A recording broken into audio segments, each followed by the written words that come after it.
Hello दोस्तों, कैसे हो आप लोग। आशा करता हूँ आप लोग सभी अच्छे होंगे, स्वस्थ होंगे, मस्त होंगे। तो रोज़ की तरह लाए हैं काफ़ी रियल और काफ़ी इंटरेस्टिंग हॉरर स्टोरी जो हमारे सब्सक्राइबर द्वारा भेजी गई है। तो लगाइए हेडफोन और बिना देरी कर चलते हैं अपनी पहली कहानी पर। तो हमारी पहली जो कहानी है ये आपका नवल जी ने भेजी है और इनके दोस्त के साथ काफ़ी रियल घटना जो घटी थी। तो चलिए सुनते हैं इनकी ज़ुबानी। मेरा नाम नवल है। मैं अपने आपको ये कहानी बताने जा रहा हूँ। ये काफ़ी सच्ची है जो मेरे दोस्त के साथ घटा था, जिसका नाम कौशल किशोर था। तो आइए क्या है पूरी सच्चाई जानते हैं। तो आपको ये सच्ची घटना के बारे में मैं बताने जा रहा हूँ जो कि मेरे ही दोस्त कौशल किशोर के साथ घटी थी। तो जब वो अपने कुछ दोस्तों के साथ घूमने नैनीताल गया हुआ था। तो ये बात साल 2012 की है और महीना था नवंबर का। तो नवंबर में रात बहुत ही जल्दी हो जाया करती है और क्योंकि सर्दियों का मौसम शुरू हो जाता है तो कौशल अपने दोस्तों के साथ नैनीसी गेस्ट हाउस में रुका था और उसे कमरा नंबर 203 मिला था। लेकिन उसे बिल्कुल भी नहीं पता था कि जो कमरा उसे मिला है उस कमरे में अप्राकृतिक गतिविधियां होती है। खैर, तो वह एक भूतिया कमरा है और क्योंकि उसमें जो भी व्यक्ति वहाँ रात को गुजरता है उसकी अगली सुबह या तो मौत हो जाती है या फिर उसका दिमागी संतुलन सही नहीं रहता। तो उस गेस्ट हाउस के लोगों ने भी उन्हें कुछ ऐसा ही बताया था। तो क्योंकि पहले दौर पर वो गया था और पहले दौर में किसी ने उसे कुछ नहीं बताया, तो वो जानते थे कि अगर हम अपने कस्टमर को ये बात बता देंगे तो यहाँ पर कोई भी नहीं रुकेगा और उसके गेस्ट हाउस का नाम खराब हो जाएगा, जिसकी वजह से गेस्ट हाउस बंद होने की नौबत आ सकती है। तो कौशल और उसके दोस्त रात का खाना खाकर कमरे में सो गए। तो सब के सब गहरी नींद में सोए हुए थे कि तभी कमरे के बाहर कौशल को किसी की चलने की आहट सुनाई देती है। तो उसे लगा कि शायद कोई गेस्ट हाउस का कोई स्टाफ किसी रूम में सर्विस देने के लिए जा रहा होगा। तो उसने घड़ी में समय देखा तो रात के 12:45 थे और कौशल ने सोचा कि भला कोई इतनी रात को कोई खाना ऑर्डर देता है क्या। उसे काफ़ी आश्चर्य लगा। तो उसने दरवाज़ा खोल के देखा तो गलियारे में कोई भी नज़र नहीं आ रहा था, लेकिन फिर भी किसी के चलने की आहट साफ कौशल को सुनाई दे रही थी। तो उसने अपने साथ वाले बिस्तर पर सोए हुए दोस्तों को अमित को उठाने की बहुत कोशिश की, लेकिन वो सब शराब पीकर धुत सोए हुए थे। तो कोई भी नहीं उठ रहा था। कौशल ने अब होटल में उस आवाज़ को ढूंढना शुरू कर दिया। तो वो उस इंसान की आहट को सुनते हुए उसके पीछे चल रहा था, लेकिन उसे कोई भी नज़र नहीं आ रहा था। तभी अचानक कौशल को किसी के चिल्लाने की आवाज़ सुनाई दी। तो तुरंत ही उस आवाज़ की ओर भागा। तो उसने देखा कि गलियारे के किनारे कोई इंसान खड़ा हुआ था और उसका मुंह दीवार की तरफ है। वो उस इंसान की ओर भागा कि तभी पीछे से किसी ने कौशल के हाथ लगाया। तो कौशल जैसे ही पीछे मुड़ा तो उसने देखा कि उसके पीछे कोई भी नहीं था। फिर उसने जैसे ही उसने फिर उस इंसान की ओर देखना चाहा तो वो इंसान वहाँ भी से गायब हो चला था और उसका एकदम से सर घूम गया और वहीं बेहोश हो गया। तो रात्रि के लगभग 2 बजे के करीब उसे होश आया तो वो देखता है कि गलियारे के कोने में भी कोई किसी औरत या कोई पुरुष था जो रात को साफ दिखाई नहीं दे रहा था। तो उसकी तरफ मुंह करके बैठा हुआ था और उस शख्स के बहुत लंबे लंबे बाल हैं जिससे उसने अपने चेहरे को ढक रखा है। तो वो अपनी हाथों से फैलाकर कौशल को अपनी तरफ बुला रहा था। तो कौशल ने सोचा कि शायद कोई मरीज होगा जो बाहर की किसी काम से आया होगा और वो गिर गया होगा, जो अब होटल में है और उठने में असमर्थ है। तो मदद के भाव से लेकर उस शख्स के पास पहुंचा। तो जैसे ही कौशल ने उस व्यक्ति के बाजू को पकड़कर उठाना चाहा तो वो चौंक गया। तो उस इंसान का शरीर बिल्कुल ही ठंडा पड़ा हुआ था और जैसे ही उसके बारे में कुछ और महसूस करता अचानक उस शख्स ने उसके कान के पास धीरे से कहा कि तुम सब के सब मारे जाओगे और कोई भी यहाँ से बचकर नहीं जाने वाला। ये कहने के बाद वो जोर से अजीब अजीब आवाज़ें निकालने लगा और कौशल ने उसकी एक झटके में ही उसके खुद को अलग कर दिया। तो व्यक्ति अब अपने जगह पर खड़ा था और ठहाके लगाकर हंस रहा था और कह रहा था कि तुम सब मारे जाओगे, दम है तो यहाँ से बाहर निकल कर दिखाओ। उसकी आवाज़ काफ़ी गंभीर और काफ़ी दर्दनाक थी। तो ये कहते हुए उस शख्स ने अपने चेहरे के सामने से लंबे लंबे बालों को हटाया। उसे देखते ही कौशल चौंक गया। वह व्यक्ति एक भूत की तरह लग रहा था।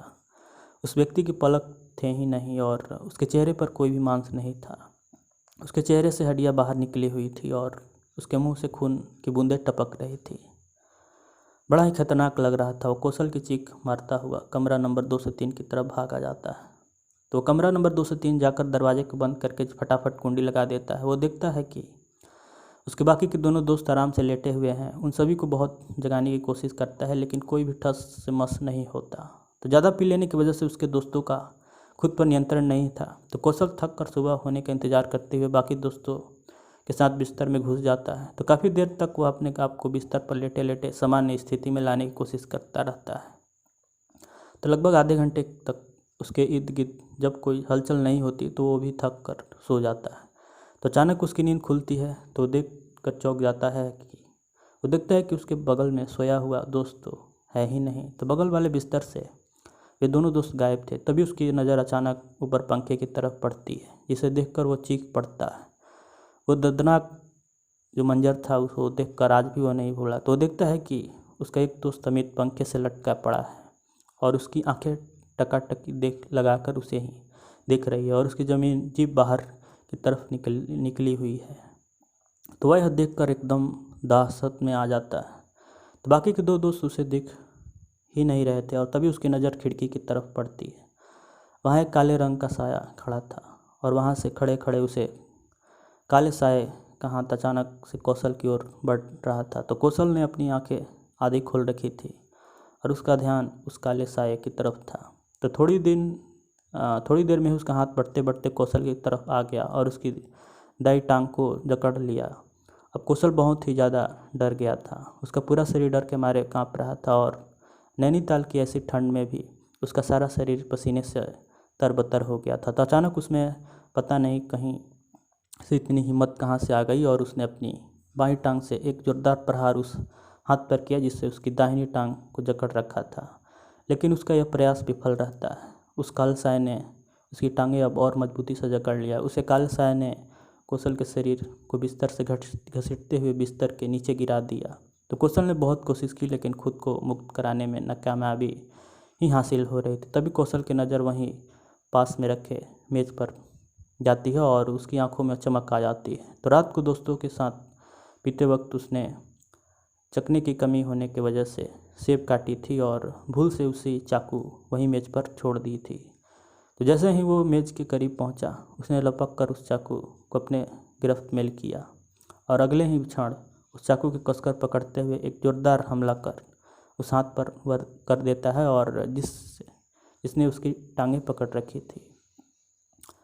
तो एक ऐसी भयानक आवाज़ के साथ खून के छींटे कौशल के मुंह पर पड़ती है और उस बंधन से मुक्त हो जाता है। उसने बिना पल गवाए दरवाजे की तरफ दौड़ा और फटाफट कुंडी खोलते हुए उस गेस्ट हाउस के रिसेप्शन की तरफ भागता है। तो रिसेप्शन पर कोई नहीं था, ना ही उसे कोई गेस्ट दिखता है और हाउस में भी कोई व्यक्ति दिखाई नहीं देता। तो भागकर उस गेस्ट हाउस से बाहर जाता है। तो भागते भागते वो वहाँ थोड़ी दूर एक पुलिस चौकी पर पहुँच जाता है।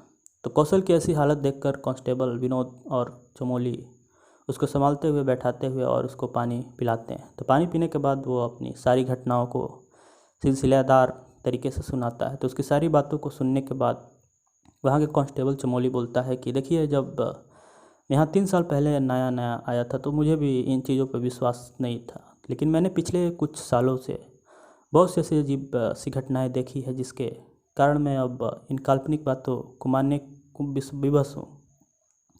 और उस नैनिस गेस्ट हाउस में कोई भी कर्मचारी 9:30 बजे के बाद नहीं रुकता। तो वहाँ कमरा नंबर 203 स्थापित है और जिसकी वजह से वहाँ पूरी रात अप्राकृतिक घटनाएं होती रहती है।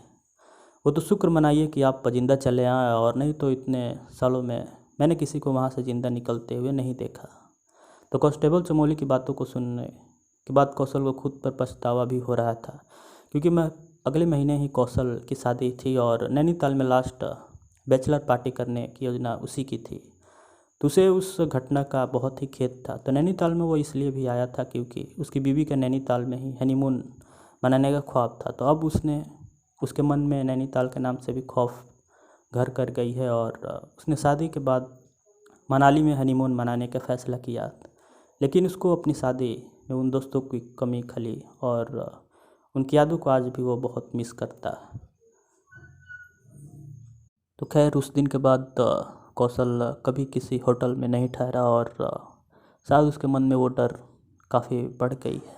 तो ना जाने क्यों ऐसे ही पर्यटक स्थल पर ना जाने कैसे ऐसी घटनाएं काफ़ी सुनने को मिलती है। तो खैर, आप नए हो तो प्लीज़ चैनल को सब्सक्राइब